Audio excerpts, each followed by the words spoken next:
Extraordinary, compelling. They showed the entire video of the not just Officer Chauvin, but he and the officers, the other 5 officers who were participating with him in holding back the crowd or sitting, on George Floyd's back and legs, and of course Chauvin murdering him as we watched, as people were begging him to stop. As the prosecution pointed out, there was an EMT, or a guy who was trained as an EMT, in the crowd, a first responder in the crowd. There was another person who was a mixed martial artist who had EMT training or the CPR kind of training in the crowd. They tried to intervene. They were not allowed to intervene by the police officers.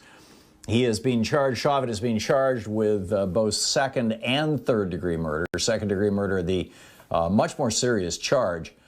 But they were successful. The defense did not want there to be a third-degree murder charge in there, because that's the fallback position if the jury thinks, well, he was a cop and you just never know. Cops have to have a lot of latitude and quack, quack, quack, the stuff that they usually throw out. At least they could use the third-degree murder charge, so he would still be convicted of murder and still would spend probably a decade or more in prison. There are 12 jurors and 3 alternatives. It's a mix of men and women, black, multiracial, and white people. 7 of them are under 40 years old. And, in all probability, there's other officers who are on trial now, 3 specifically of the, they've all been fired now, ex-Minneapolis Police Departments.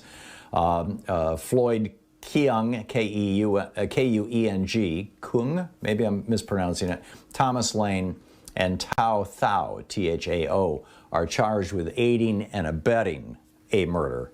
And if Chauvin is convicted of murder, it's going to make it a lot easier to have an aiding and abetting. If he's dismissed or declared innocent or whatever it may be, it's going to be much more difficult. So, another trial kind of hangs on this trial. And the defense started their little shtick and, started going into, he's a bad guy and he was on drugs and he had a history of heart disease and he passed a $20 counterfeit bill, and the guy came out and politely asked him to make it good, and he said, screw you. And, basically trying to portray George Floyd as a bad guy.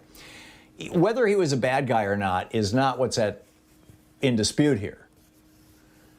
Whether he was a bad guy or not has nothing to do with whether he should get the death penalty for, what may or may not turn out to be passing a phony $20 bill, which was what started all this.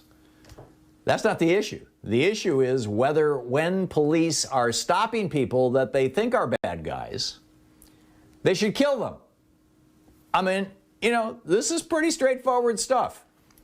I don't get why, this is like confusing or, disconcerting or whatever the word is to people on the right. But, well, you watch Fox News for 10 minutes and it's all about, another bad guy, black guy is trying to defend him. Yeah, right.